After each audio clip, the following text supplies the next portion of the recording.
Dual? Hindi, wala naman. Quad din yan? Oo, dual lang. Ito na mo buo eh, kaya... Ako nga, balak mag-clips eh. Mag-clip ka na, parang balak kong bumalik sa papalit clips. ka ng sapatos. Hindi, may 510 naman na may clips eh. Kaya nga, magpapalit ka ng sapatos. So, bili ka na ng bago. Sapatos. Tapos, magdudual, ako, pedal. Flat, saka... Ay, wag, yan yung wag mo talagang gawin. Bakit? Yan ako na-disgrasya. Bakit?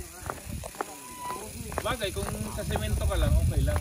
Pero kung mag-trail ka kasi, Kailangan akala mong nakaklip ka, hindi pala. Oh. Ano nangyari sa akin? Nadulas yung pa ako. Nakalimutan mo mag-clips lock in. Oo, kasi hahanapin mo yun eh. Sa, di ba, kabila, flat, kabila, lock. Oo. Hanapin mo yun. Akala mo na nandun ka na nakaapak sa may lock. Mahirap talaga ganun, yung biglaan. Nadulas yung pa ako. Yung biglaan na ano. Nung pagtalon mo, humiwala yung paa mo. Oo. Tirapon. Ay, hindi talon yun. Lusong yun. Tapos bato-bato. Kumalas yung paa mo. Talon. Kasi akala ko nakaklip ako. Akala na. So kailangan purong clips talaga. Kung mag-clip yun lahat. Hindi, unahin ko muna yung kapakapos. Medyo may kamahalan din yan. Mura naman lang yun. Sapatos ang mahal. Nasa 5.5.